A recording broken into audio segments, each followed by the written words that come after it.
Well, America, looks like we're getting boots on the ground in Iran. I'm James Parker, News Talk 820, 93.3 FM WBAP. No one said it officially, but they are really prepping the soil for this, right? For you non-farmers out there, some guy comes out before you plant, he tests your soil, and he says something like, need more lime, or something like that, and then some truck comes by and it sprays some kind of weird dust on it, and it limes your pasture. They are liming the pasture right now for boots on the ground. We've seen this before. You've seen this before, unless you were just brand new, had your political awakening in the last, I guess, 2 years. You see what's going on here. So let's go through the entire spectrum here. Fall. I'm interested to know where you land on this, because for a lot of people in America, that is sort of their red line. You know, they prefer no war, but if we're going to be bombing people, I guess that's all right if we can get a better result and we don't have to lose a lot of people and don't have to put boots on the ground. It's kind of hard to argue against that. But once boots get on the ground, now, for a lot of people, let's re-ask the question. And I don't mean a handful of advisors that are going to be running around holding iPads standing at the home base. We're talking about guys with guns in combat, probably casualties. Where do you stand on that? So let's start with the pro boots on the ground crowd. The two people that are doing it best, Ben Shapiro did it pretty good. I think Mark Levin did it better. But I'll give you both of their explanations. This is the pro-Iran war, even if it includes boots on the ground. And also, Americans are not dumb. We don't believe that if you're involved in military activity, you're not going to lose anybody. Because, again, if necessary military activity can only be pursued at zero cost, there's no use in having a military. Literally, the point of a military is to do hard and dangerous things. That's why our military members are heroes. And during Vietnam, the Viet Cong counted on the idea that Americans would get tired, that Americans would get bored. And after a while, they were right. Americans did get tired. After a while, they were right. Americans did want out. We should know that there were 50,000 American dead by that point. In Iraq and Afghanistan, too. Reality is that there is no way to extricate ourselves from this situation right now. There's no way to extricate ourselves from this situation by simply running away. That does not leave Iran in control of the Strait of Hormuz, which means $100 to $150 barrels of oil from here to forever. And here's the thing. Once we get to the end of this, if the Iranian regime falls, energy will become cheap again because the Strait of Hormuz will be free again. Yeah, that's pretty good. The better explanation, I think, now, Mark Levin, you hear him on WBAP from 5 to 8. This was from his weekend show on Fox News, Life, Liberty, and Levin, where he makes his case for troops on the ground in Iran. So what the president is doing is monumental in terms of protecting the American people. This is the problem with the argument of the Democrats. This is the problem with the media and so forth. Troops on the ground. He said no troops on the ground. I don't remember that in any campaign speech either. But why would we need troops on the ground? Well, there's a lot of reasons, and we wouldn't need 300,000 of them. It's this uranium, too. We've got to get the uranium. If it cannot be destroyed, if it cannot be altered, we got to get it. You can make dirty bombs, and over time you can still make sophisticated missiles. That's why I'm reading in the paper, we're talking about the 82nd Airborne, we're talking about these various special forces and the various, he's not talking about sending regular army and infantry in by the hundreds of thousands. The men he's talking about, the units he's talking about, they are specialized. And you know what else? I remember from my days in the Reagan administration, many of them are trained for a moment like this, to try and secure enriched uranium. Many have been trained for moments like this. So let's go all the way to the other end of the spectrum. That is the pro-war side, where it sounds like Ben Shapiro didn't care how many troops it was going to take as long as we got the job done. Mark Levin sounded like he was on board if it was just going to be a specialized small group, not hundreds of thousands of troops. Then you have the far end. Let's go to the other side of the spectrum. And we're going to stay within Team Red. We're not even going to bother with Team Blue because they say everything Trump does is bad, so they're not even worth listening to. I'll play them later, but not for purposes of actually joining the debate here. On the far of the other end, the part of Team Red that is vehemently against this Iran war, I give you Dave Smith. And so, look, I mean, the idea here that America, after just 25 years of catastrophic failures, launching wars of choice, wars of aggression, lying the American people into it, just slaughtering millions of people and like bankrupting this country and really severely degrading the country with these wars. The idea that we would jump into another war of choice for Israel is just too, like, this is too crazy, man. And especially when it's the administration that really ran on and promised that we want to get out of this game of fighting stupid wars in the Middle East. Yeah, that was what we were all supporting. Yeah. Yep. So there he was on Joe Rogan, and applause. He made it 49 seconds without saying a cuss word. That's might be a record for Dave Smith, which is funny in real life, not funny when you're trying to do a radio show and keep your license. So that's the other end of the spectrum. Now, there's a whole lot of discussion in between, which is where I am. And I think my position most closely lines up with Steve Bannon. You'll hear it in 4 minutes on The James Show. 800-288-9227. 800-288-9227. I'm James Parker. It's The James Show on News Talk 820, 93.3 FM, WBAP.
All right, where are you with boots on the ground in Iran? I'm James Parker. It's the James Show, News Talk 820, 93.3 FM, WBAP, your home for Markley, Van Camp, and Robbins. Three funny guys come on right before the James Show from 11 to 2. And I played you the extreme ends of the spectrum with the internecine debate of Team Red.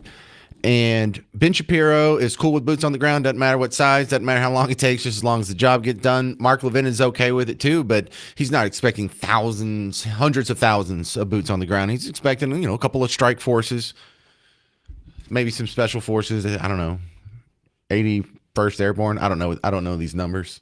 Not even going to pretend.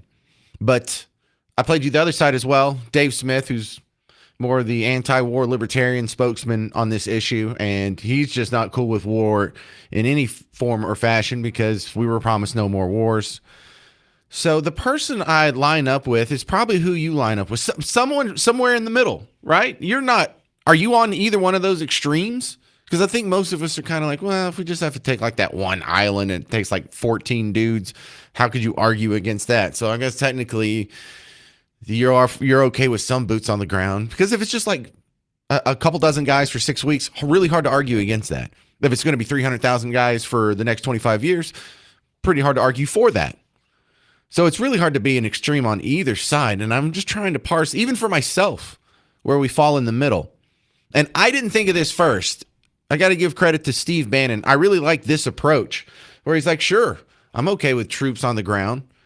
If someone else goes first, if Arabs go first, what about the Saudis and Qataris and UAE? And there's a lot of people who are kind of mad at Iran right now because they keep getting hit with missiles from Iran. How about we see some of their special forces go in before the United States and we just go in a supporting role? You know what? I think I'll steal that idea. Here he is. Let's call them what they are. Let's stop saying boots on the ground. Let's call them combat troops. Young men and women of the United States of America, combat troops inserted into the Persian Gulf, or maybe even the mainland of Persia. We're gonna go back and redo what Alexander the Great did 2,300 years ago. Fine. If we do that, though, I want Arabs at the front. The first wave at Karg Island, send you a MBZ, probably the best ally we got over there. A guy that punches way above his weight, a country punches way above their weight. Fine. Dude, you're all in. Let's go. Shut down Dubai, the pirate cove of exchanging cash, money laundering the Persians' cash. Shut that down now. And let's get MBS. He's another big talker.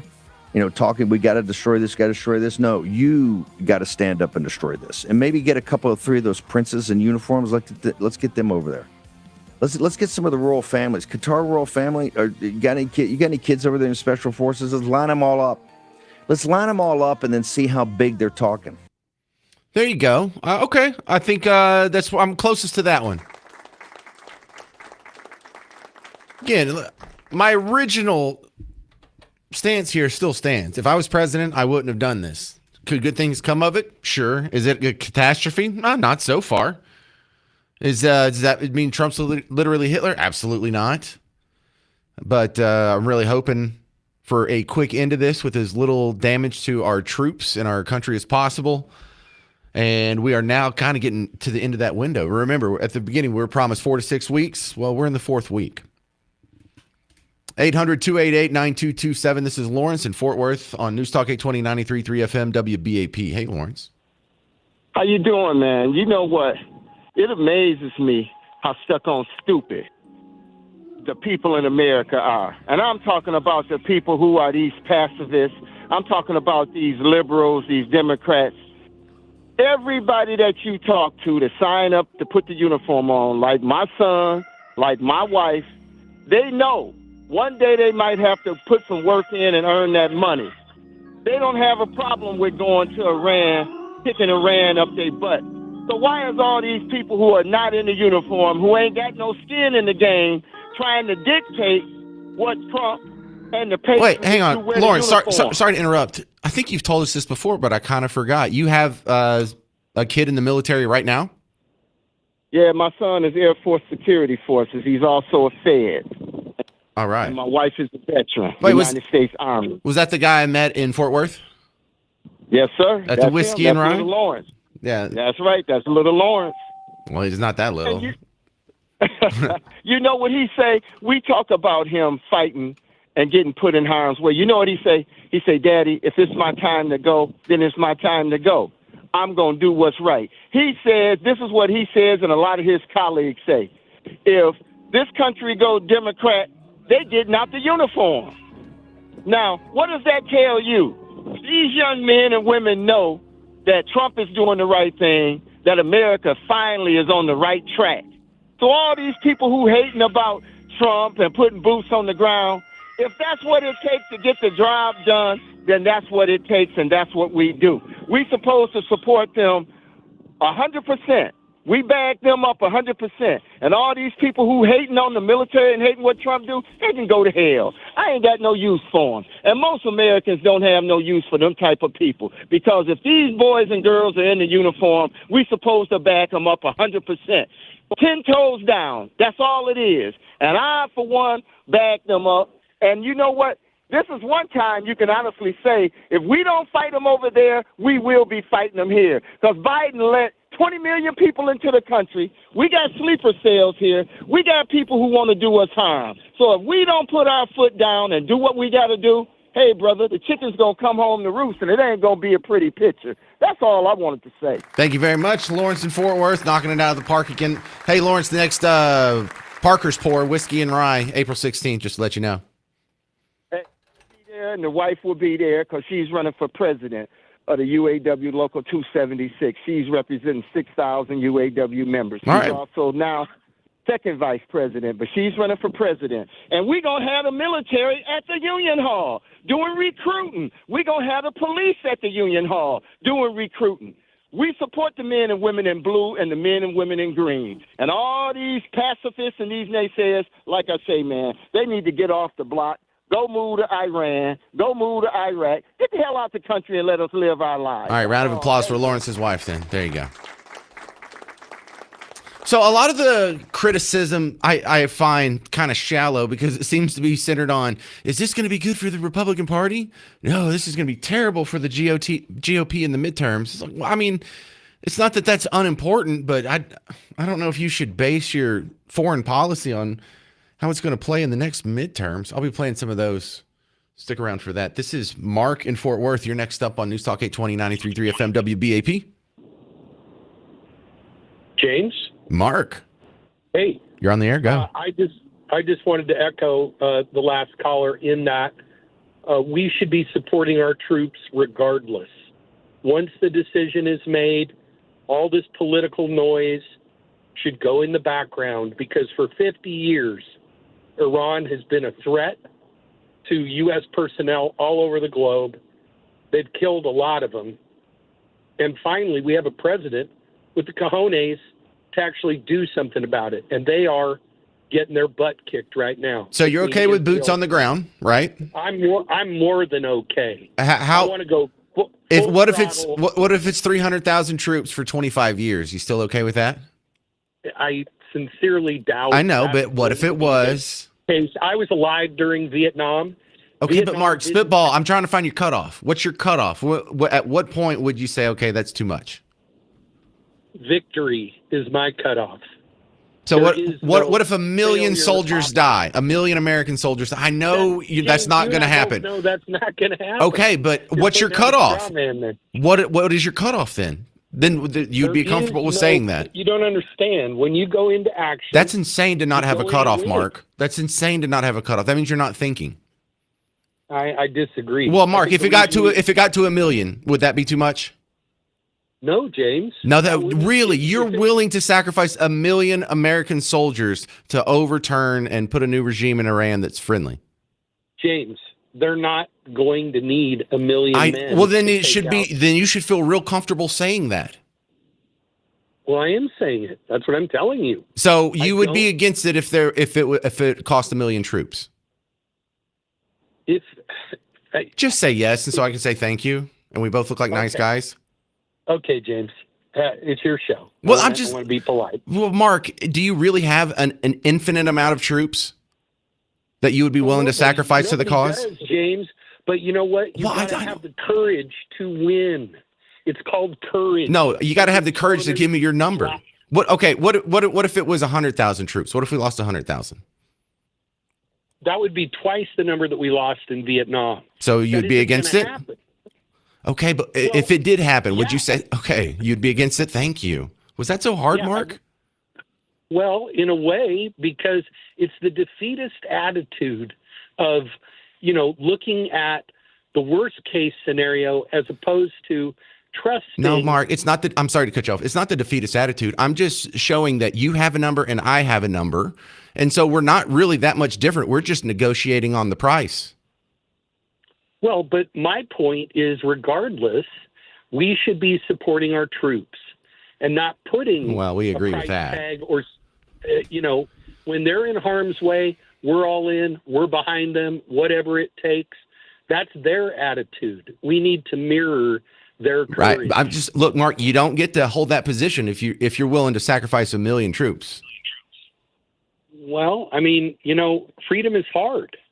Gotcha. So, if you. All right. Hey, good stuff. I'm just out of time. Sorry about that. It was a good back and forth. You were great. Mark in Fort Worth, you were fantastic. Thank you, sir. 800-288-9227, 800-288-9227. Coming up next, will this hurt them in the midterms? I'm James Parker. It's News Talk 820, 93.3 FM WBAP.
What's your number for boots on the ground in Iran?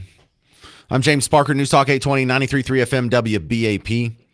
Okay, my number is 0, but that's no fun.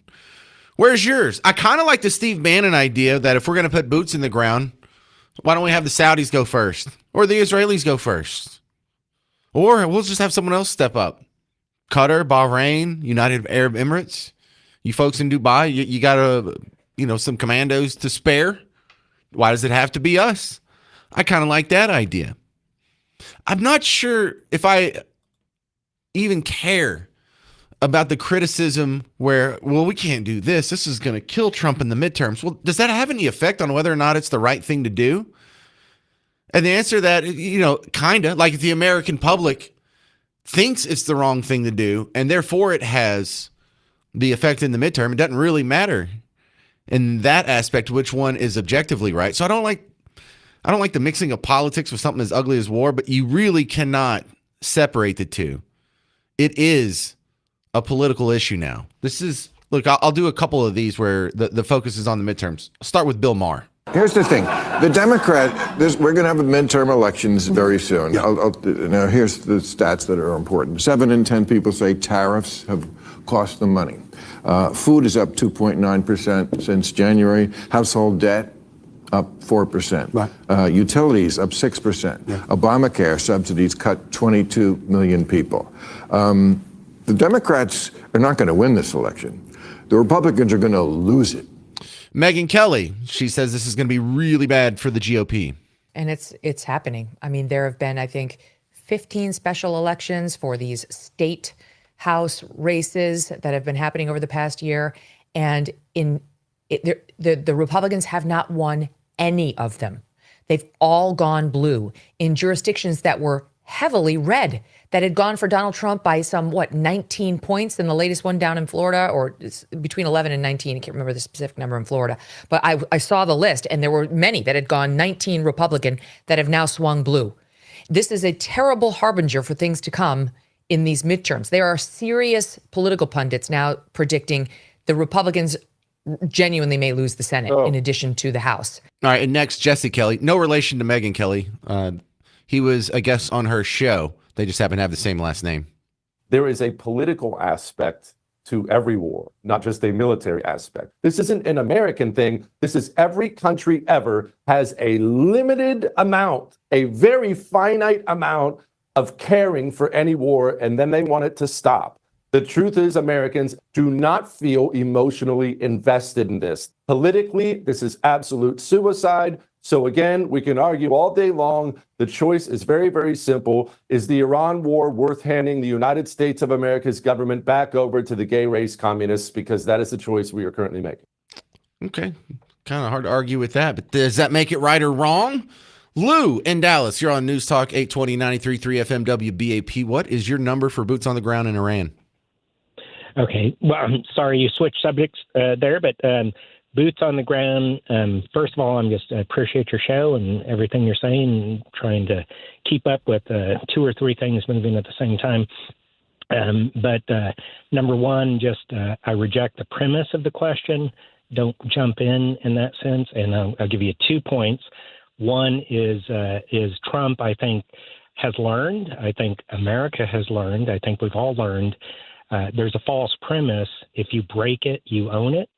If you break a country, you own it. If you break Iraq, you own it. If you break Afghanistan, you own it. Can I say I agree with that? I don't want to interrupt your flow here, but I agree with that so hard. Who says we own it? Yeah. Do you own it or don't own it? Yeah, who says we do own it? What if I just want to bomb them and leave? I can do that if I want.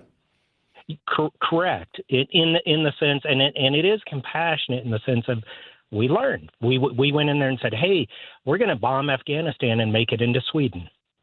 Yeah, right. Very good. All good points. Okay, your second point. And the second point is the premise of numbers is because, again, reject the premise. And if you're going to play the game of future projection, dirty bombs, which is one realistic projection, dirty bomb in San Francisco will make it uninhabitable for the next 500 to 1,000 years plus. Well, that and all the poop. All right. How many, and Dallas. So if Dallas loses 3 to 5 million, are you willing to use Americans use, lose, die after? How many Americans have to die before you're willing to put boots on the ground? That's why it's a simplistic. Yeah, turn it back around.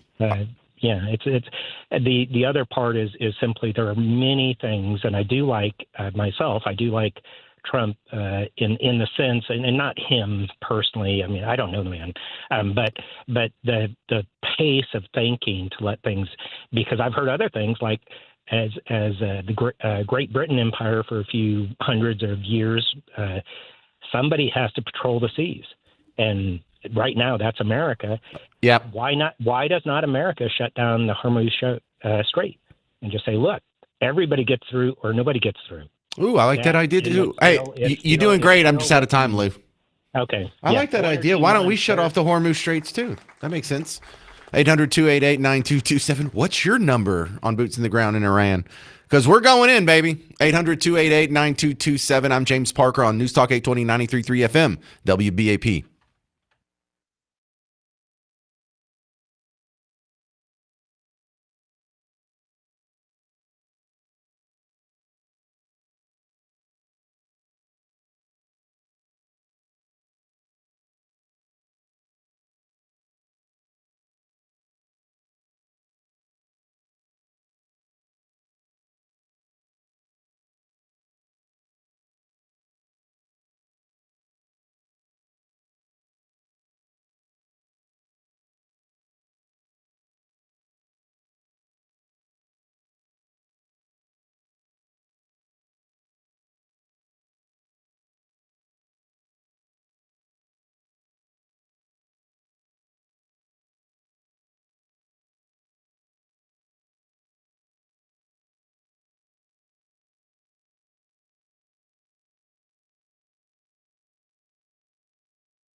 What's your number on boots on the ground on Iran?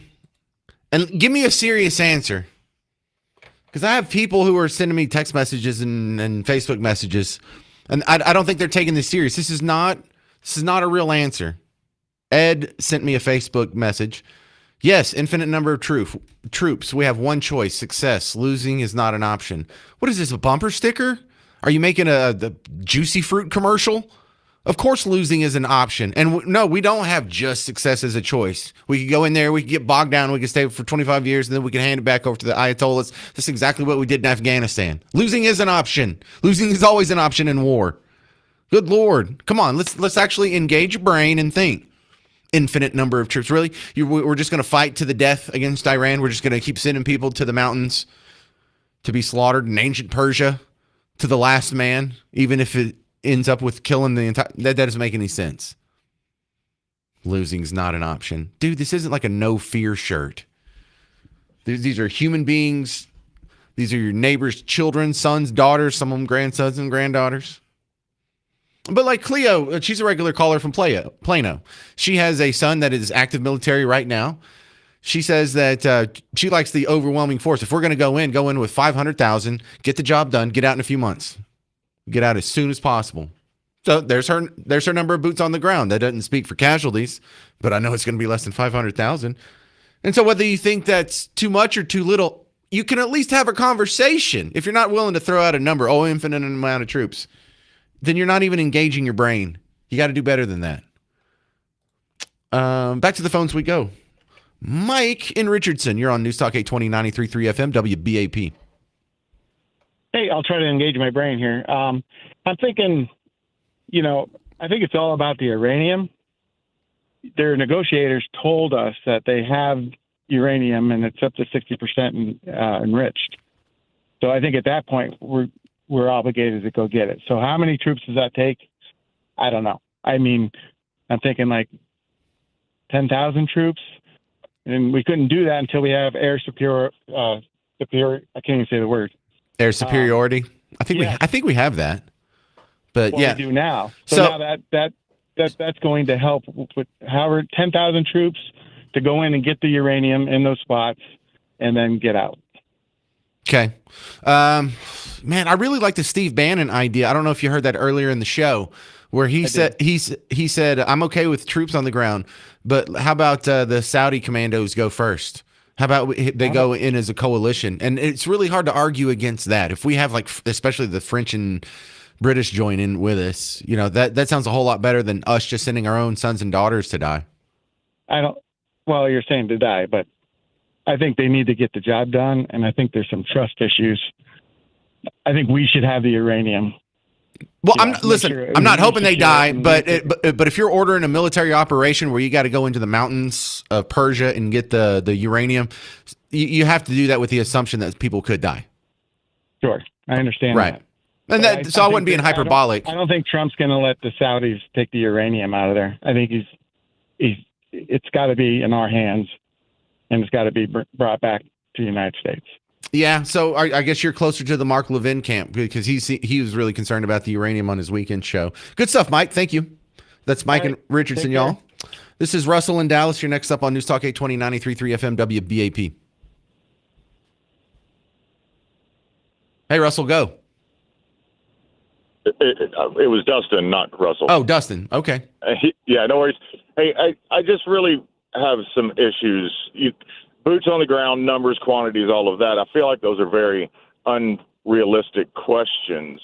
And certainly, we don't have military backgrounds, strategic mindsets. We don't understand what all that is. So when asking these such broad questions, fishing for an answer and asking us to engage our brain, well, I'm curious, maybe I missed it. I came in late. Did you have a number? Mine is zero. Mine is zero. I wouldn't have even engaged in this. If I were president, I wouldn't have started the bombing campaign. I wouldn't be in the situation of boots on the ground. So my number is zero. Understood. So that's fair enough. That's your stance.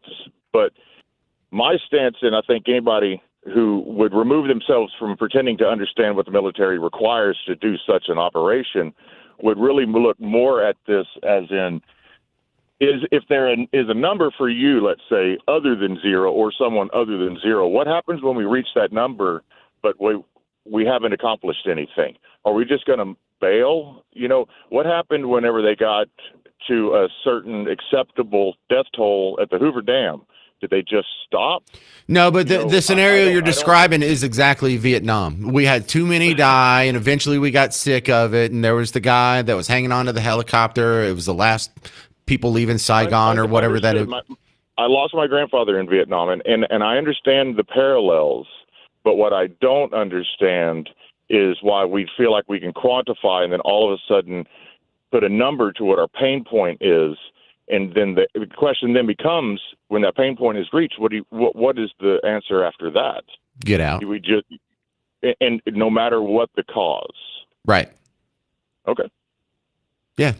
Okay. Good stuff. Sorry about your grandfather. Appreciate it. You must be younger than me because my dad was in Vietnam. His grandfather died in Vietnam. Yeah. We got younger people listening. All right. 800-288-9227. If you stick with us, you're going to hear a bunch of other people's numbers coming up because the phones are full. I'm James Parker. Again, my number is 0, but I am still optimistic that something good can come from this. I don't think this is a big catastrophe or tragedy or constitutional crisis or tyrant or king or no kings or something. So we can still have a lively discussion about where your number is. Coming up next on The James Show. News Talk 820, 93.3 FM, WBAP.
Get ready. Here come boots on the ground in Iran. I'm James Parker. It's News Talk 820, 93.3 FM, WBAP.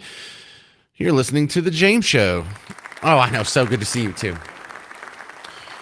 So there are some people who say infinity troops. They're okay with whatever it takes to get the job done. There are some people like me who say zero. Most people are in the middle.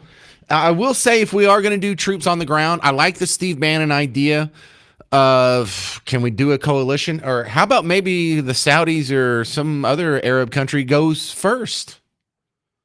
Let's call them what they are. Let's stop saying boots on the ground. Let's call them combat troops.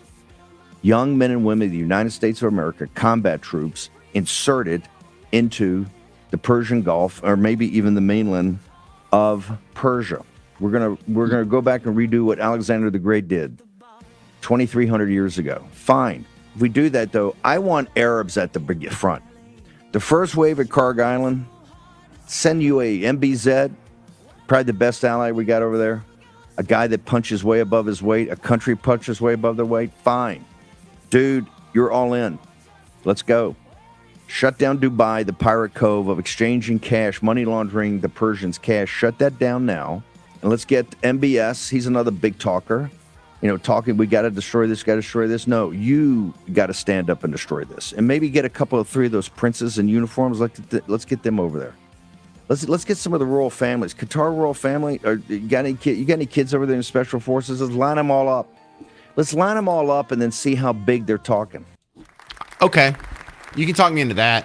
I'm a no boots on the ground guy, but if we have to do it, I would love to see that. Was that Natasha Owen in the background? She was at CPAC last week. She's a local. I didn't know she was from here. All right, where are you stand on this? Do you have a number of boots on the ground? 800-288-9227. This is James and Flower Mound. You're on News Talk 820, 93.3 FM, WBAP. Hey, James. I don't mean to jump on the dog pile here, but I really think that the premise of the whole question is just inaccurate. And you're basically tying a condition of whether or not we put boots on the ground to a specified position of defeat. So anyone giving an actual number is just only clarifying or spelling out the condition to which we would encounter defeat or pull out, what's tolerable. We have an all-volunteer. I think that's a worthy discussion. I think it's an insane premise that we should keep fighting this to the last man to make sure Iran doesn't get a bomb. You're willing to kill everybody. Are you willing to have all Americans just go over there by the millions and just be slaughtered? I didn't say that. Well, but listen, you wouldn't be in favor of that scenario, right? Because that is when people say, well, I want to do all war, ultimate war, all out war, just fight it. There is no number, whatever it takes to get the job done. Really? What if it takes millions of people to get the job done? And you can't say, well, I know it's not going to take that. Well, then you shouldn't have any problem saying no. Then I don't want millions of death. But if you don't have any number, that's crazy. Right. And that's why we have a democratically elected president and leader of the armed forces to make that calculation before they commit to boots on the ground. But once they're on the ground, there is no condition there's not been a war that we've ever fought in our nation's history where you tied a specific condition or loss of life to victory or pulling out or throwing in the towel. What do you think happened in Vietnam? You paid a political price in Vietnam for that, and over the casualties. It wasn't because we were concerned about the well-being of rice paddies in Southeast Asia. Exactly. And so the public, there's mechanisms in place for this to happen naturally. And if the public feels that it's getting too high, then obviously there'll be a change in leadership. All right. Now that we've set the table, James, what's your number? Yep. So you're asking for an expectation of what you think might happen. No. I'm saying, what level of sacrifice are you willing to accept for this mission? Well, again, that consideration should have already been on the table here. I'm sure it was, but I want to know your consideration. But that's an operationally specific question that only the commanders could know, and you tie it to logistics. James, you don't type. You're allowed to have an opinion on this. We don't have to be experts. Just like we didn't have to be an expert to know the whole mask rules were stupid. Of course. We don't have to be a climate scientist to know the whole global warming thing's stupid. I know, but it still doesn't negate the fact that it's a premise that isn't to be considered when you go to war. That All right. you tie a specific number to victory or defeat, and you're really only tying it to a condition of defeat, right? So if you hit this magic number, so you would just basically be telling the enemy, kill this many, and then we would lose. Kinda, but listen, if you're sending your troops into battle, you're a Roman centurion with your whole legion. If half of them's gone, you don't say, "Well, we'll just keep fighting until they're all dead." No, at some point you would say, "That's enough. We're going to pull out and save what we have left." I don't think it's a crazy premise at all. I'm gonna move on. All right, this is Paulette in North Richland Hills. You're next up on News Talk 820 93.3 FM WBAP. Yes, I hate war. My husband is a war buff, and we've been to Antietam and Gettysburg and all these places. Cool. And so I wish there wasn't even a discussion about this. But the fact is, there are countries that are going to be pushing and always want more, always want more, always want more. They can't ever just live and let live. And so now that we've committed this far, whether I don't know whether I agree with what we've done so far, but if everything was true that was believed by President Trump, maybe so. But now that we're this far, I think we have to be really careful not to quit too soon, so that then all the lives that were lost would be lost for nothing. I think that was the big thing in Vietnam, too. My husband was in that era. The sunken cost fallacy? Yeah. Yeah, so it was for nothing now. So I don't know. There has to be that delta change. Where is it that we're beginning to lose? Where is it like no longer feasible to continue? Maybe we ought to ask the troops what they feel. They're the ones fighting. Would it be so wrong to take a poll of them and say, "Do you guys think we can win? Do you want to go on? Do you want to quit?" It's their lives. Well, I remember in the election of 2008 when the Iraq War was hot and heavy, and we were having some issues there. The candidate that got the number one amount of donations from soldiers in the theater of war was the libertarian Ron Paul. And so that would be my camp. Yeah. I think if we stop too soon, there's a point. I don't know a number. It would depend on where we're crossing the line to where we're losing, and we're just throwing more men at nothing. Yeah. But if we stop too soon, maybe they're going to be a hornet. It'll be like Pearl Harbor. You've wakened a sleeping giant. And, of course, they've always been awake anyway because they've been trying to destroy us. All right. We got it, Paulette. You wouldn't have gone in the first place, but now we got to get the job done. I think we all get that. Thank you very much. Good call. Yeah. That is Paulette in North Richland Hills. Okay, coming up next on the James Show, we got to talk about what's going on with locally here. All kinds of crazy stuff. No Kings protest, Dallas City Hall, and is there a new proposal? Don't wreck your car. Just brace yourself.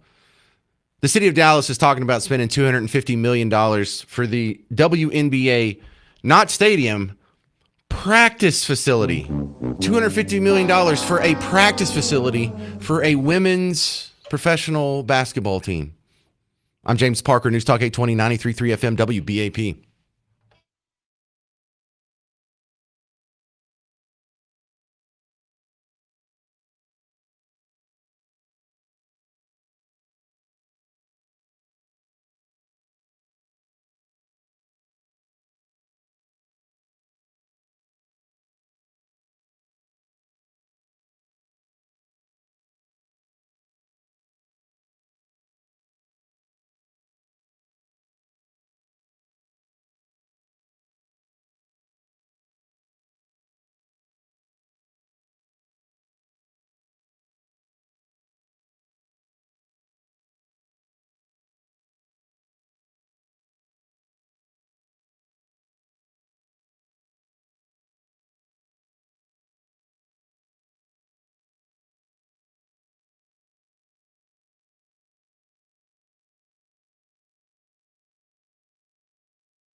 Man, Dallas City Hall's even worse than usual these days. I'm James Parker, News Talk 820, 93.3 FM, WBAP.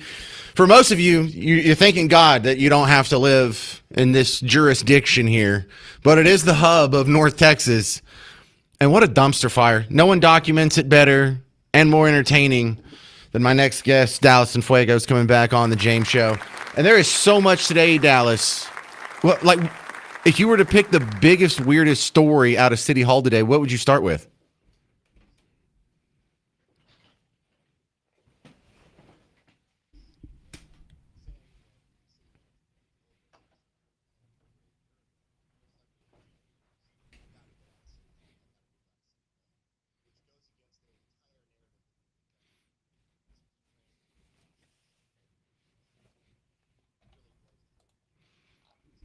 So it sounds like that they knew a year ago, but somehow half of the city council didn't find out until the rest of us found out. When was that? Like October?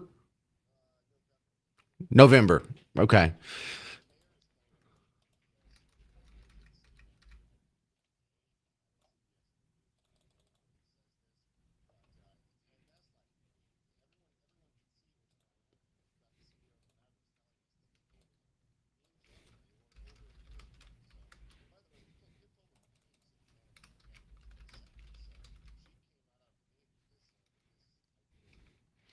Okay, so to me and you, we understand how that makes this whole thing corrupt. How do you explain to the person who's just hearing about this for the first time who doesn't know the backstory?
Yeah, and now we know it wasn't the Mavs' idea. Oh, that's so fantastic. These people. You know what? I would put in front of that one maybe. I saw the story of we're proposing to spend $250 million on a practice facility for our WNBA team, the girls basketball team. Okay.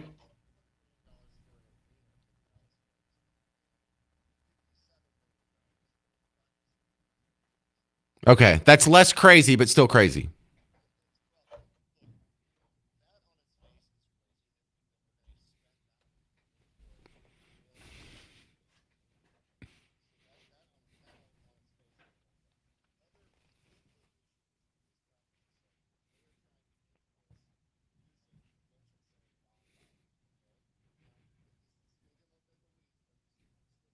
Well, this I didn't know.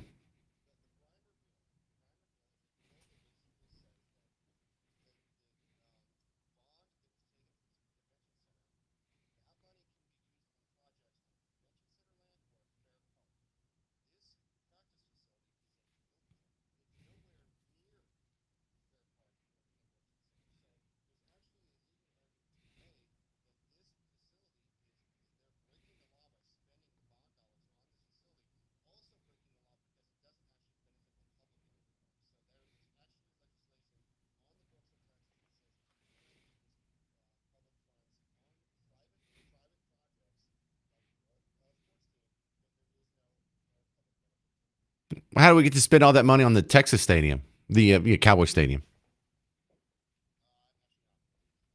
Yeah. All right. We're talking with Dallas and Fuego. He's the local watchdog. So the protesters did it. We have no kings. The protest kind of ugly around DFW this weekend.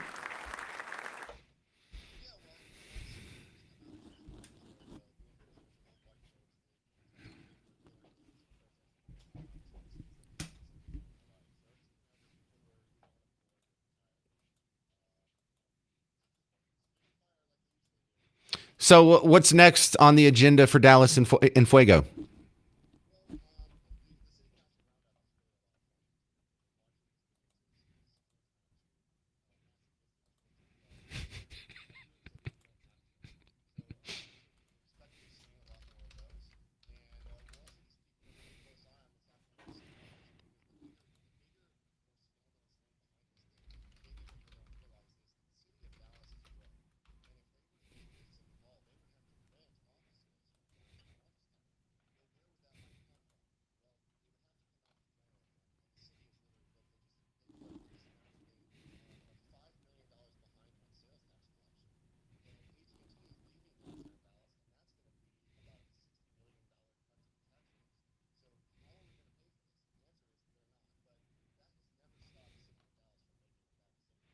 Absolutely not. All right. You can find his great work online, Dallas and Fuego. He's got good stuff on YouTube and X, and I don't know where else you're at. That's just where I see you. All right. Good stuff. Thank you very much, Dallas and Fuego. Coming up next on the James Show, do you like the idea of spending $250 million for our WNBA team? And I'm still, if you have a hot opinion, I have some feedback in the email chains over what's your number for boots on the ground in Iran. My number's 0, but I can be made to fudge that number under the right circumstances. I'm James Parker. It's News Talk 820 93.3 FM WBAP.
Oh, I think the boots on the ground are a done deal. It's just an order of magnitude at this point. I'm James Parker, News Talk 820, 93.3 FM, WBAP. Because I think some people are interpreting this quote from Donald Trump yesterday, late last night, 2 a.m. or whatever it was. He's on Air Force One, so the background noise is horrible.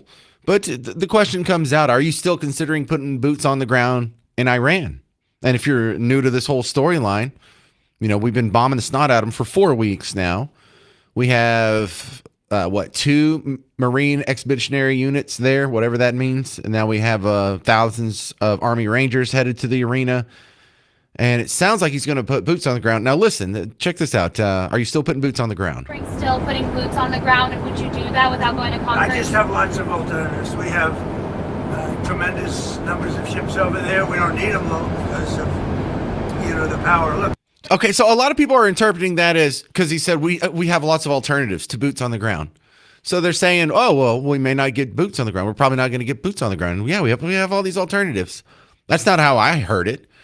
What I hear is if the non-boots on the ground are the alternative, he is saying this like the boots on the ground are a given. That's plan A. So that's my takeaway. We're getting boots on the ground. Now it's just how many? How much is it going to take for you to, maybe question your support or think this needs to be dialed back? Reg, Grand Prairie, you're on News Talk 820, 93.3 FM WBAP. Hey, Reg. Listen, I'll gladly answer your question, but answer me one first, please. Sure. Do you think it was necessary that we did something to stop them from getting the bomb? That's a very vague question. Do something? What I'm saying is, do you think it was absolutely necessary that we prevented them from getting the bomb? They've indicated many times how they would love to use it, especially on Israel. Yeah. So what I'm saying to you is that this is not an optional thing. A lot of people approach this, including you, my wife, everybody, that this is an optional thing. And I'm like, this is not an optional thing. They came in bragging about how much they had to Witkoff and Kushner. Early on in the meeting, they said, we were throwing it back. They were saying, we've got 440 kilograms to make 10 bombs. So given their history and what they said they would do, it's not an option. So therefore, you're disagree. Disagree, and I can stand by that.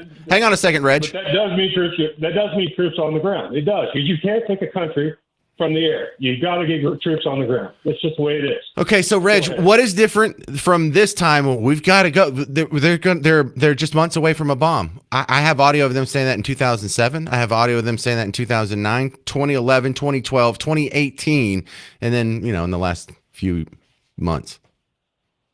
I think our intelligence assessments are pretty close. Unless you're trying to apply a Saddam Hussein bragging about things he didn't have to this deal. But we do know that they had these facilities. We do know how far ahead they were and how close they were doing it. And therefore, it's not an option to sit there and say, okay, well, maybe we'll trust that they're not really telling us the truth, or maybe we really got everything. You don't know what that they've got still left in terms of you get troops on the ground and dig it out. In Iraq's case. Right, but no, listen. Your support is based on a hypothetical that hasn't come to pass.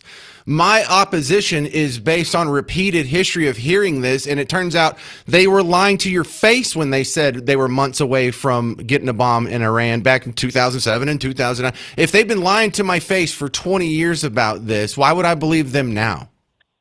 Does the fact that they've got missiles going 2,000 miles now wake you up to the fact that they may have been farther along than you even realized? No, that doesn't justify it. When do you want proof? When the missile's flying overhead and hitting Israel, one bomb state, they said several times. Remember, is that the answer? Are you going to wait till they actually are doing that before they finally do the situation? Dude, come on. Go ahead. Well, they haven't had any successful attacks thus far. Who hasn't had successful attacks? Iran.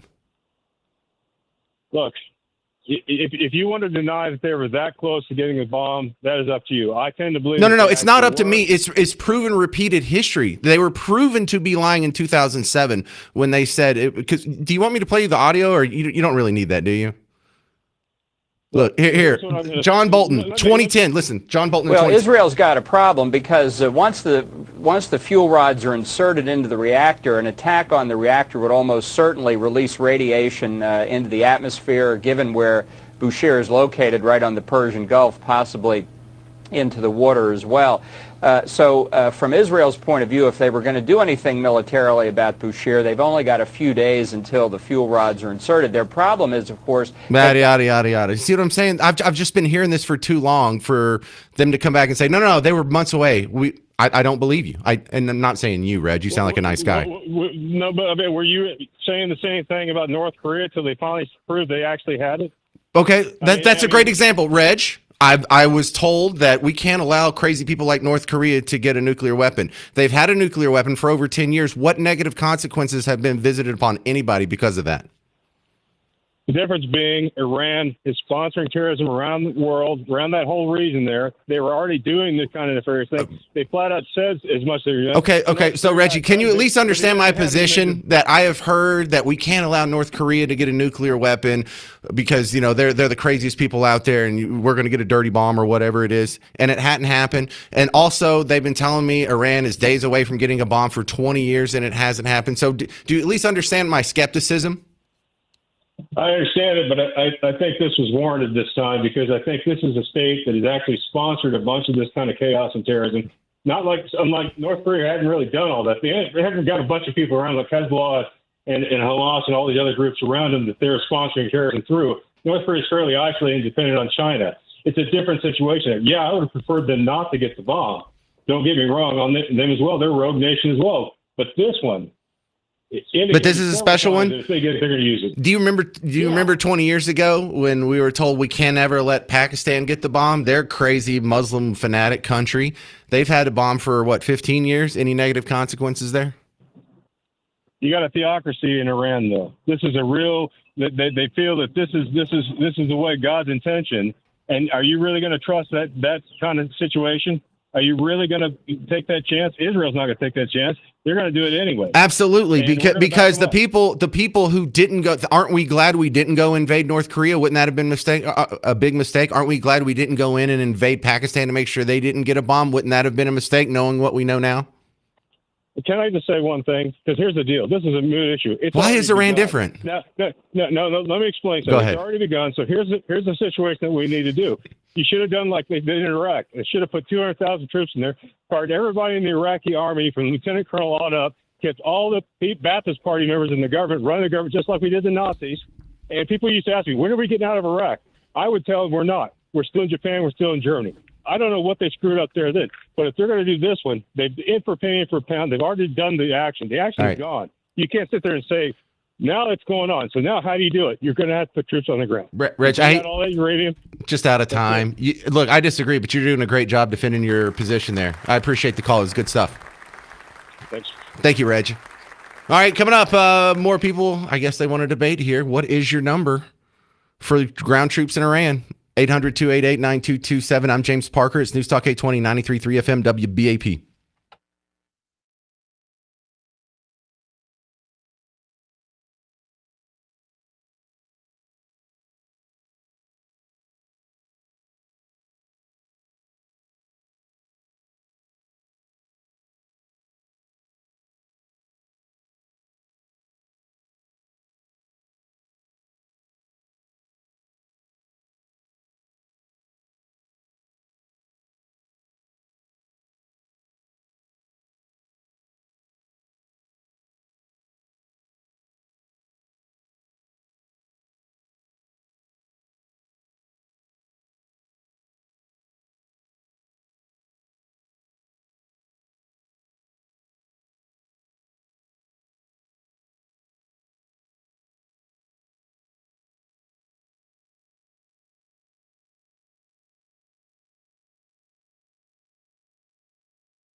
I think boots on the ground in Iran are a done deal. The question is, how many boots? How long are they going to be there? How many casualties are going to come with those boots? I think that's really going to not only determine whether or not the American public support this, but whether or not it'll crush them in the midterms. By the way, I'm James Parker, News Talk 820, 93.3 FM, WBAP, your home for Markley, Van Camp, and Robbins. And look, it's all hinging on this right here. I think this is the point of no return where this solidifies boots on the ground. This is Trump last night on Air Force One.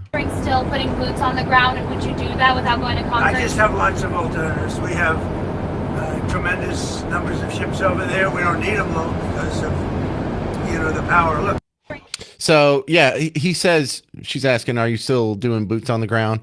He says, we don't need them. We have plenty of alternatives. So that means boots on the ground is now plan A. So it could go bad. We all know what bad looks like. We get bogged down in a war for, decades or whatever. At this point, here's best case scenario. We're going to go in there. We're going to get uranium or whatever we got to do. We're probably going to declare that we've won the war. There'll be something signed. We'll be out of there in weeks. Oil will drop down.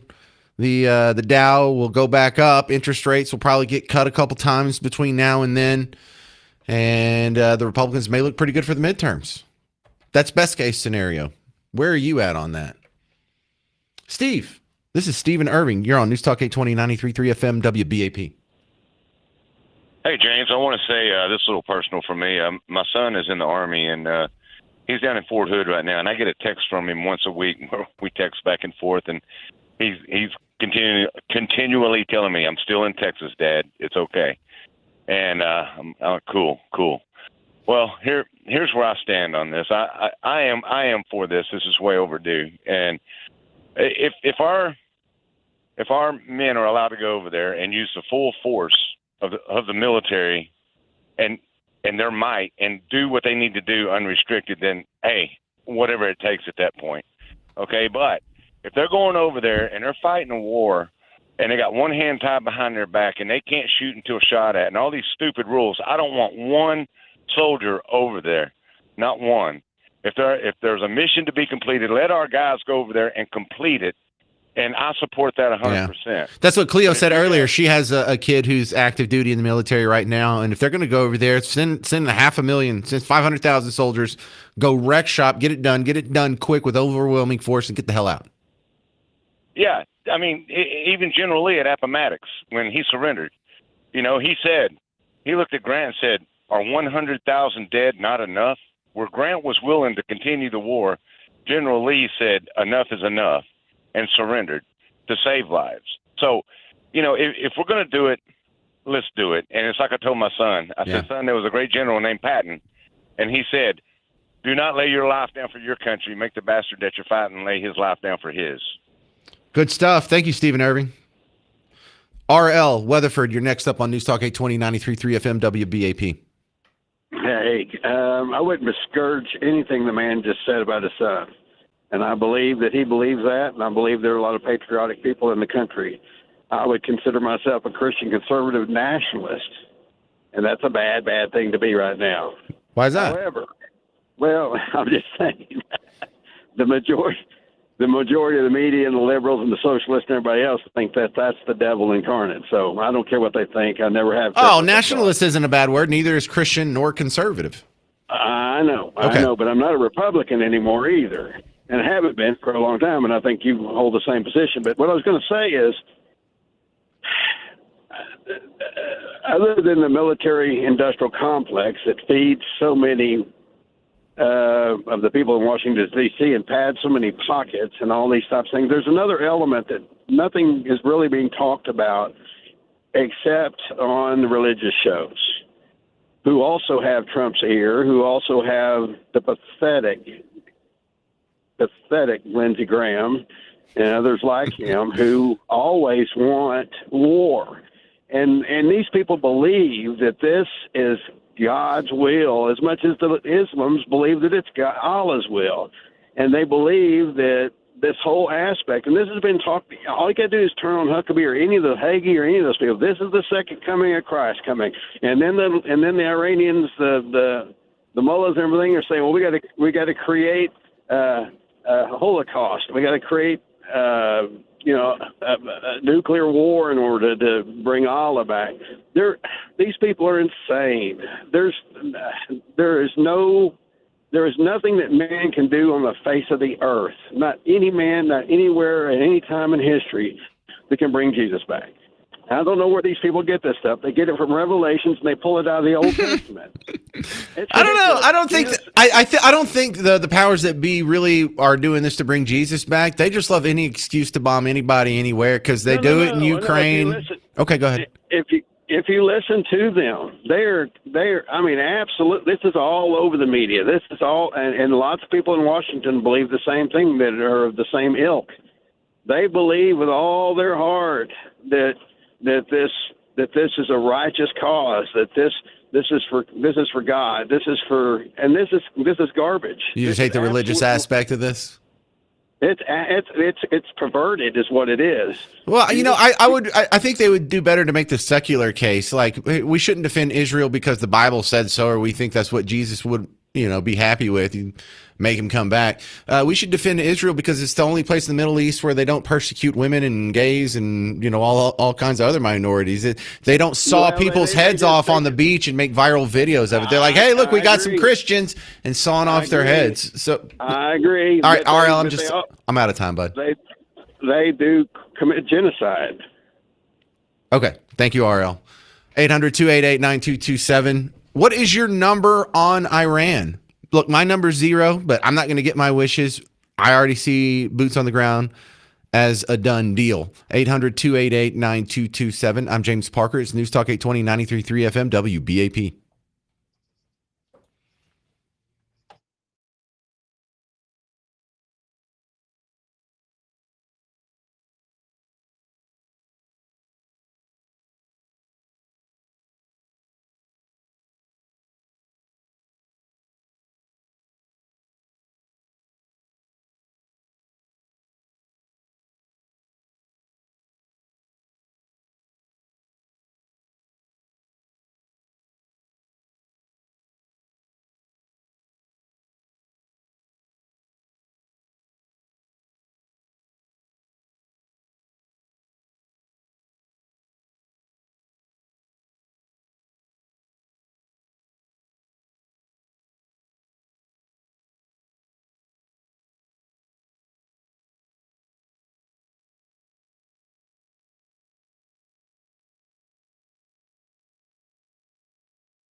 Hey, who wants to watch me get tore up from the floor up over this Iran deal? I'm James Parker. It's News Talk 820, 93.3 FM, WBAP. Welcome to the James Show, where I'm taking the controversial opinion of I don't want boots on the ground in Iran.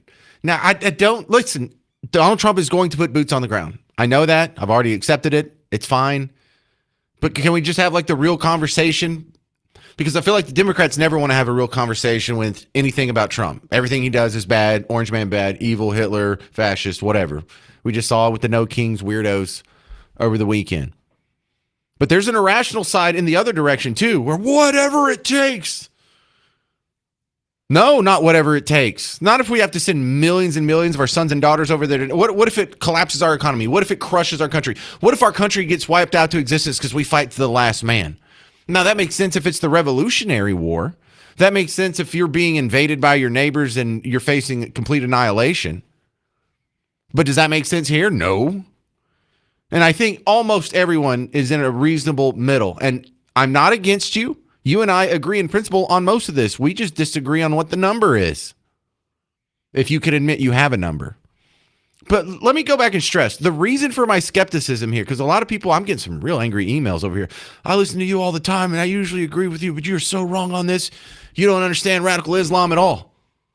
How do I not understand radical Islam? The reason why I push back on this is because of history. And not just because I've been doing this radio show. I would like to think I would have this knowledge if I had had a real job all this time. But I have been told for over 2 decades that Iran is days away, months away, years away from having a nuclear bomb, and they just can't be allowed to have one. Well, they've been wrong every time they said that. And when I say everyone, this is the weird part. It's been Republican administrations. It's been Democrat administrations.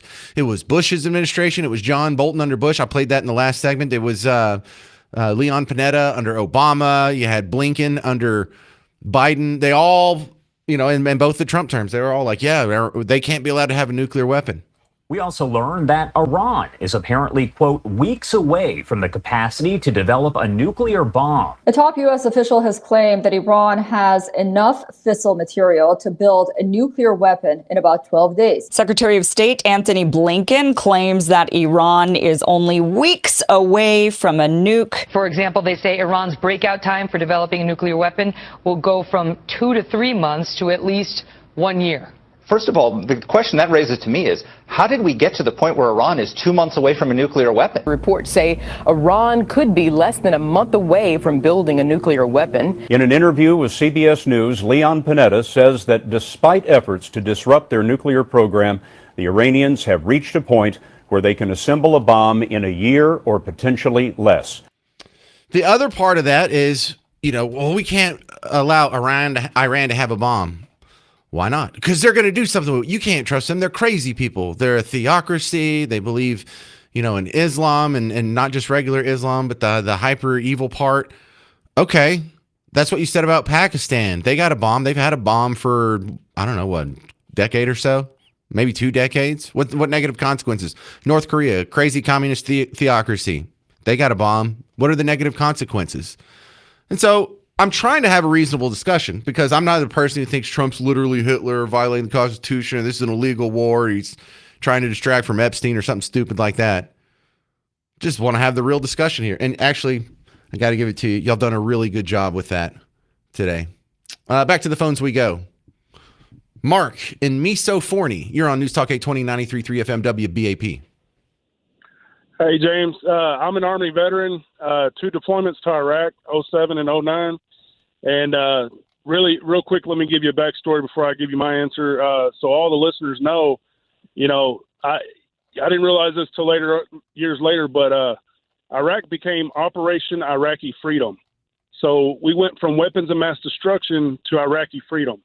I lost a guy in my platoon who was taking a picture to give a grant to a local store owner. He had 3 daughters back home in Iowa, and he lost his life over that. So, we went to take out weapons of mass destruction and a dictator, and it became holding these people's hands and giving them money for grants. So my answer to that would be 0, unless there's a strong, clear objective on cutting this regime out, getting a bunch of other countries involved in this to stomp out that whole deal and set some standards over there going forward. Yeah, and I don't know if you heard earlier, I was playing the Steve Bannon audio from one of his podcasts last week, where he said he would be cool with boots on the ground, but how about we let someone else go first? How about the Saudis put boots on the ground first, or some of these other Arab countries? You know, if we go in as part of a coalition, that actually kind of softens my argument against it. It must be, you know, an existential crisis if the community of nations agrees. Exactly. All right. 100%. Well, thank you for your service, Mark and Forney, and I appreciate you listening to the James Show. Yes. Anthony and Palmer, you're next up on News Talk 820 93.3 FM WBAP. Hey, James.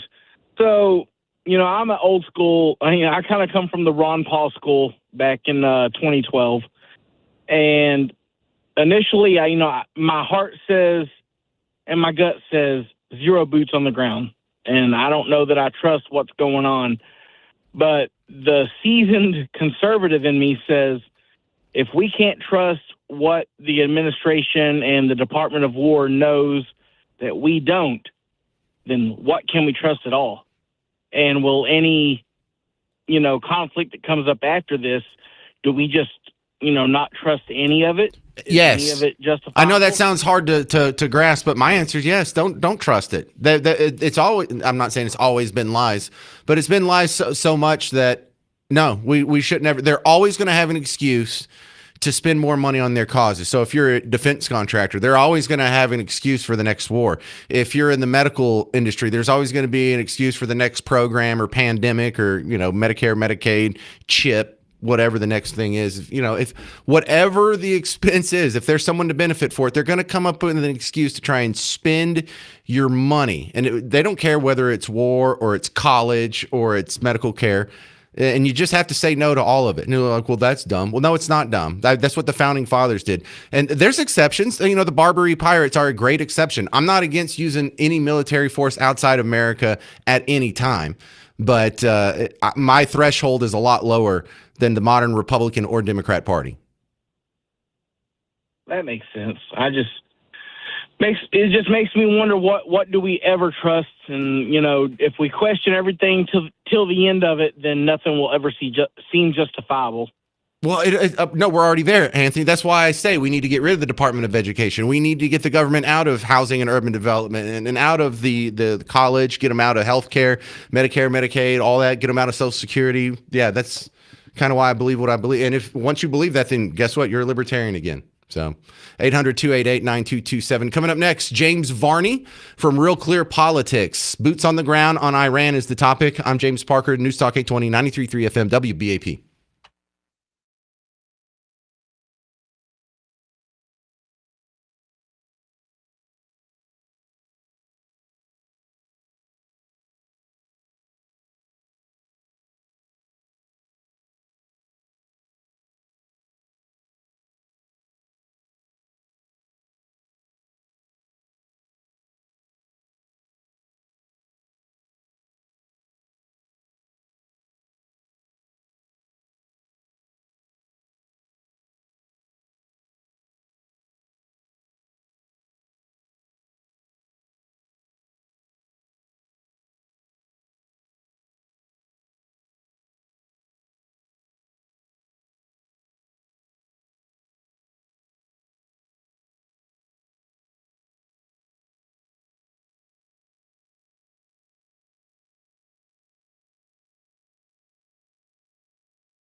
Well, I'm really catching hell over this Iran thing, aren't I? News Talk 820, 93.3 FM WBAP. You're listening to The James Show. I'm James Parker on your home for Markley Van Camp and Robbins. Look, I'm already not going to get my way, so I'm not winning this argument, so don't feel like you have to come beat me up. I don't want boots on the ground. I wouldn't have even bombed him in the first place. But since I'm not getting my way, I wish the troops well, totally support them. I totally expect them to go through, wreck shop. I had a veteran say that he doesn't like the term send them to die because, we don't send them to die. We send them to go kick butt. All right, I got it. I'm not saying they're a bunch of wusses who are going to go run off and die. But I'm just saying when you send people into theaters of war, they're not going to go over there and hand out Snickers bars to kiddos. There's some of them stolen Kit Kats to kiddos. There's going to be gunfire. There's going to be deaths. And so this isn't just, a regular assignment. You're sending people to their death. And I take that a little more serious just because of that. I'll watch my verbiage. Sorry if you found that to be a deal breaker, but whatever. James Varney from Real Clear Politics is coming back on. Now, James Varney, I was reacting to this Donald Trump clip where he said, I may not do boots on the ground. I have alternatives. What that tells me, Varney, is boots on the ground are kind of the plan A.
Because we're not doing total war. We don't really do total war. We're doing this cut the head off the snake. And, one thing I believe Trump really is against the idea of nation building, just planting 100,000 of our sons and daughters there for decades on end.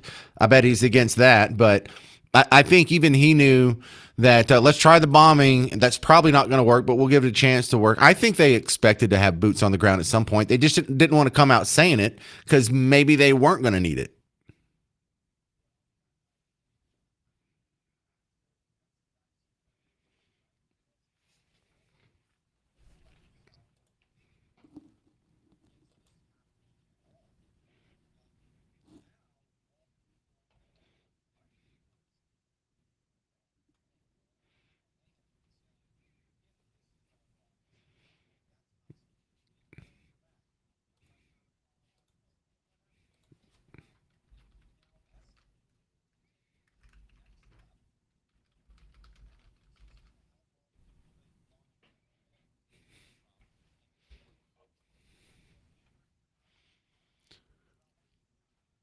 Right. And I'm glad you brought that up because there was this viral protester and I would like to delineate here. I am not this guy. I'm just against How do you feel about the U.S. going to war with Iran? The U.S. is getting they have used all their interceptor missiles. The U.S. empire is taking a massive hit, and I think maybe the largest defeat that it's ever seen. All right, that guy's an idiot. That was March 7th, by the way. No, we're not losing. No, we're not gonna lose. No, Iran's not any kind of threat to us. So that's just silly talk. Do not confuse me with that guy just because I'm against the war. Not you, Varney. You should see my email box. Agreed. Yes.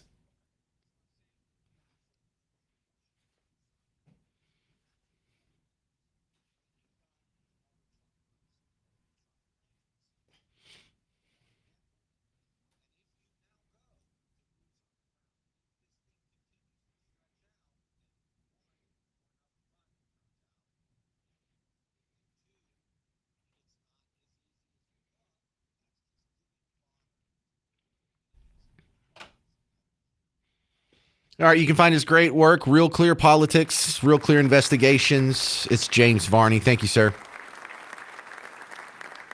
All right, do I have time to squeeze in a phone call? I have to play Dead or Alive next, and the phones are full.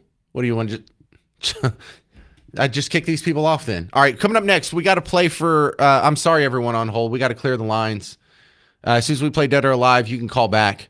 But I've got to give away tickets. It's an awesome gift today. Tickets to Kid Rock. He's going to be at Dos Equis Pavilion on May 1st. So if you want to try and win some Kid Rock tickets, call in right now. 800-288-9227. 800-288-9227. We're going to play Dead or Alive next. Today's category is John's.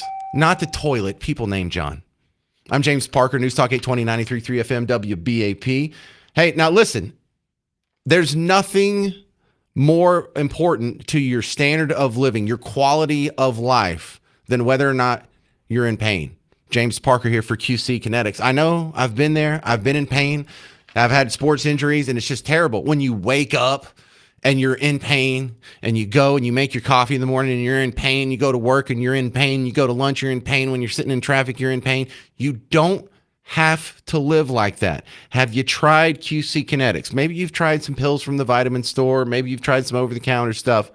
But if you want to take advantage of some high-tech treatments that have worked for thousands in North Texas, go to QC Kinetics, QCkinetics.com.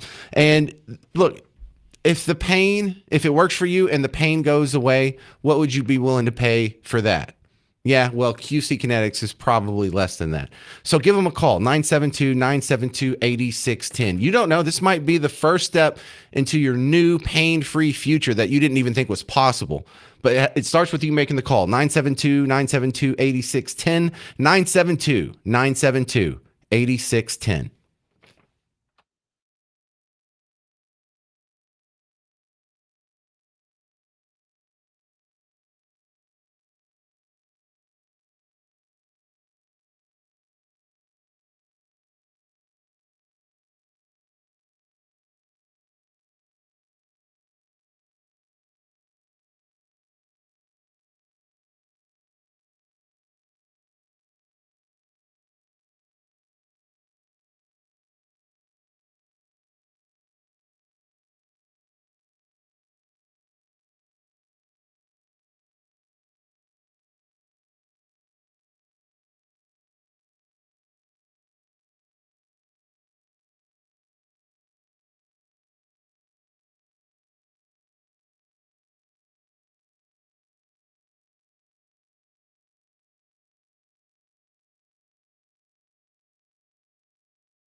Hey, who wants to win Kid Rock tickets? I'm James Parker, News Talk 820, 93.3 FM, WBAP. You're just in time for Dead or Alive. It's going to be a good one today. Man, I do feel appropriately guilty for having to clear the phones. Phones were packed with everyone talking about Iran, but I am not slipping on this awesome prize today. Tickets to Kid Rock. All right, with that, let's jump right into Dead or Alive.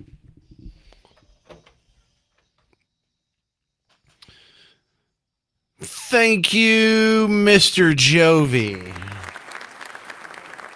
And thank you for joining us on today's episode of Dead or Alive. Today's tickets, Kid Rock. He's going to be at Dos Equis Pavilion May 1st. Tickets and information for the rest of you at livenation.com. But someone on hold right now is going to win tickets. And I'm going to go through this list of people named John. All you have to do is tell me if they're dead or alive. And whoever's on the phone at the end gets the tickets. What do you say? You start with ladies first? We got a couple of them here. Kim, Fort Worth, you're first up on Dead or Alive. You ready? Well, here's your first surprise, James. Dang it. All right. I was trying. Well, I guess I'm stuck with you now, Kim. Is this Ken, K-E-N? Nope, K-I-M. Is it short for something? Nope. Are you Korean? Nope. We'll just leave it at that. We'll just let the mystery linger. All right, Kim in Fort Worth. Number one. We'll start off easy for you. John Lennon, dead or alive? Dead. John Cena, dead or alive? Alive. That's his little horn thing. John Kennedy, not the senator, the former president, dead or alive? He's pretty well dead. Yeah, just keeping you on your toes. Johnny Cash, dead or alive? Dead. John Wayne, dead or alive? Dead. John Bon Jovi, dead or alive? Alive. John Travolta? Alive. John Denver? Dead. And John Candy? Dead. There you go. Kim, Fort Worth, you really ruined it for everybody else. You a big Kid Rock fan? I wasn't until I saw him the first time. It's like, my God, I got to see this guy again. When was the first time you saw him? Last time you gave away tickets last year or about a year and a half ago. As long as it was more than 90 days ago, well, you're getting to go again. I'll put you on hold, Kim. Oh. Okay, cool. Kim in Fort Worth is our big winner. Thank you, everyone else who was on hold for that.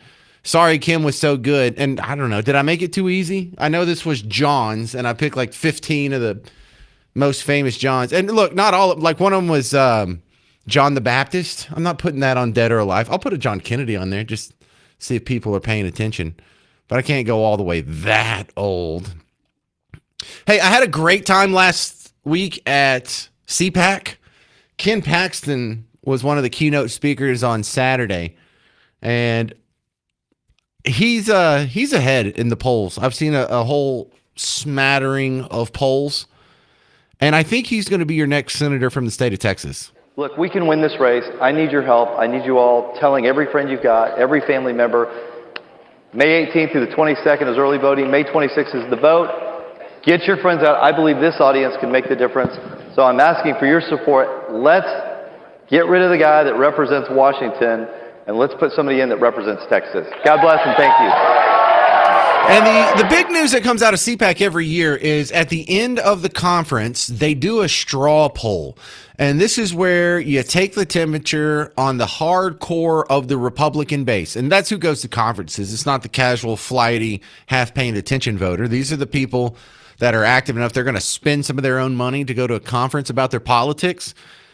And the winner, no big surprise, J.D. Vance. He is unofficially the front runner for the Republican nomination in 2028. Now, if you're thinking, well, James, 2026, that's 2 years away. No. It's really about 7 months away because the primary season starts right after the midterm elections. We'll be a little bit in a fog over Thanksgiving and Christmas, but you'll hear some people, usually around that time, they start announcing that they're going to be in the running. And then You have 1 year of the primaries before you get to Iowa in January of 2028. And so really in less than a year, we'll be in the presidential election cycle. So this is the last CPAC before that happens. Number 2, Marco Rubio, who was like 15%. And it's not a done deal, but at least you have an idea of where people's minds are at going into the midterm election. Coming up next on The James Show, we'll cover a little bit of the No Kings protest. I'm James Parker. It's News Talk 820, 93.3 FM, WBAP.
Well, they did it. We don't have a king. It's the James Show, News Talk 820, 93.3 FM, WBAP. I am your host, James Parker. Yeah, we're talking about the No Kings protest. I know you heard about it on the Markley Van Camp and Robbins show that comes on before the James Show. I have a little bit different of a take, but I will confess it's not going to be that different. I just don't understand protesting, period. In fact, I think I heard Scott Robbins saying that. It's like, I've never protested for or against anything in my entire life. And, bro, I got to tell you, me too. I'm there. I don't get it. If I have a problem, with the policy positions or the statecraft of whatever jurisdiction I'm focused on, never has it occurred to me to go make a sign out of a foam core board from Hobby Lobby and go stand next to a street, go stand in a park or go block traffic or stand on a sidewalk or holler at strangers. I don't get that at all. They're like, well, protests are what built this country. I don't know. No, Ben Franklin never had a foam core sign from Hobby Lobby, stood in the middle of the street barking at people and blocking traffic. He never did that. When our founding fathers got ticked, they would write like a strongly worded letter, and if that didn't work, they were shooting. I don't get this protest thing at all. But you've probably seen the viral videos if you're terminally online like me. A lot of people don't know what they were out there for. We're just Trump's bad. And they know that's why they're out there, but they also know that if they say that to someone pointing a camera at them, holding a microphone, that they'll look really stupid. But it is easy to make fun of these people, so let's just go ahead and do the normal making fun of them. I don't know how all these problems aren't getting fixed. Yeah, I understand. There was like an anti-Elon rally today in the city. I don't know how that didn't get solved. I mean, they had a ton of signs. That's your best plan? Cute sign with glitter glue. Everyone driving by is like, what a bunch of idiots. Dude. Sometimes I honk just to get their attention. Like, bam, bam. It's helping. We're doing it. We're fixing Palestine. Does it ever work? What are you doing, people? Does someone teach their kids? Like, where do they learn this from? Because I've told my kids, like, if you have a problem with someone, you have talk to them. You call them up, send them an email, send them a text. If you have a problem with your government, then maybe you need to elect some different candidates. If you don't like the candidates available, maybe you need to go find one you support and help promote him, or maybe run yourself. Of all the just litany, the list of things that I give my kids to solve their problems, it's never included making some Sharpie sign and hollering at strangers in a public space. Like that, I haven't even thought of that. You have Tim Walz, who was on yesterday talking about how the No Kings protest is a fantastic thing, and Minnesota set the template. Well, good to see you, Chris. Well, I think it's just to be with my neighbors. I'm grateful to the folks. You saw it, organic leadership on the streets that showed that peaceful protest and resistance, standing up for human rights, constitutional rights, proves to be a very popular thing. And hang on. All of that was a lie. It's not a homegrown organic thing. You guys have the same signs from town to town. We can see that the same group is paying people to go get the permits in all these cities at all the same time for the same day, for the same hours. We see that you have press releases that you're sending out to media. I'm in the media. I see press releases. We know this isn't organic. We know that there's some planning. It's okay. That doesn't mean you're right. It doesn't mean you're wrong. But when you're intentionally dishonest that there's planning at all, just all the people just randomly, organically decided to do this on the same day, it's not believable. And if you're basing the beginning of your discussion on a lie, I'm going to be skeptical of the rest of your premise. And so you should be after this. But let's go ahead. Let me start it over here. I'll try not to interrupt this time. It just ticks me off because it's not a peaceful protest. I mean, these are protests that have gotten people killed. These are protests that have gotten people hurt. These are protests that you can go look right now. Go look online. There's people that got their butts kicked at the ICE protest. There was violence at the one here in Dallas. There was a guy in an ICE protester. I don't know if he was just wearing the vest or if he was actually in ICE. He got knocked unconscious by some protesters in Hawaii. So no, it wasn't peaceful people just going out there having a good time, fellowshipping with our friends. This isn't church, bro. Well, good to see you, Chris. Well, I think it's just to be with my neighbors. I'm grateful to the folks. You saw it, organic leadership on the streets that showed that peaceful protest and resistance, standing up for human rights, constitutional rights, proves to be a very popular thing. And I think Donald Trump, just like so many things, breaks it and moves on. Some of it's buffoonish, Trump steaks, Trump University, but he sent the federal government, armed agents in here, killed our citizens, did massive damage that will take years to recover from. And I did listen in that opening, which was fantastic, Chris. The one thing Donald Trump said, I agree with. I'll use his line, never forget. We will never forget what happened here, and we're taking action against it. And I think you'll see it very visibly in the No Kings rallies, and grateful to folks across the country, but an understanding that I think Minneapolis and Minnesota provided the template here for pushing back on this guy, and there's work to be done. Y'all didn't provide the template. Y'all are the worst example of how to protest. Y'all had the worst results on protesting. Yours was the only place where people were getting killed, plural, sir. You had the worst record of how to handle a protest. It just basically everything he came out and said was the exact opposite of the truth. But the No Kings premise is absolutely absurd. Oh, you people don't like authoritarianism? Really? Because you and I cannot forget what life was like, 5-6 years ago? During COVID? That's when we learned who was really the tyrants, who was really concerned about the Constitution.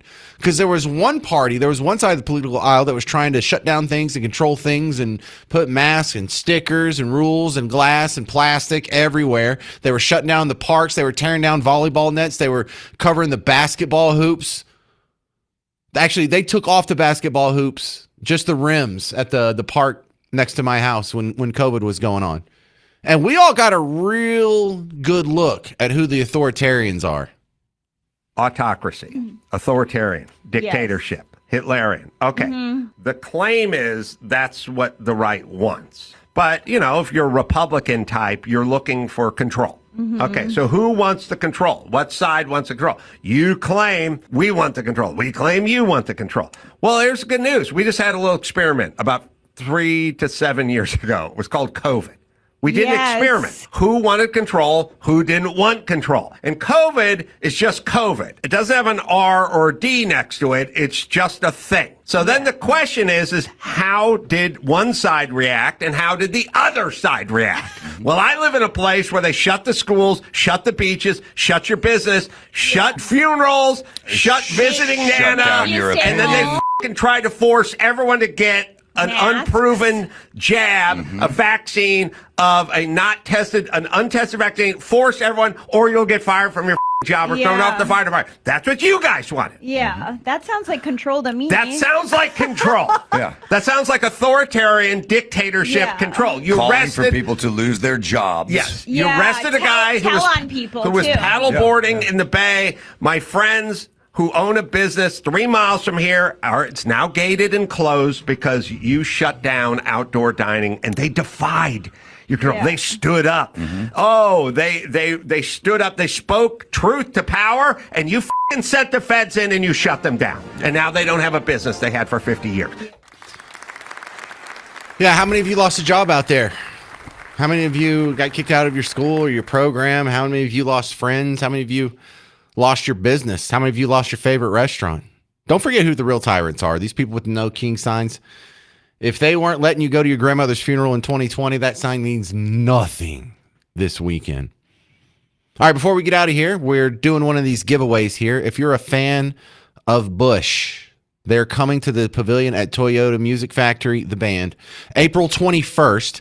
If you want to win some tickets from us, it's a pair of premium seats, VIP merch, an autograph poster, and a VIP photo opportunity with the band.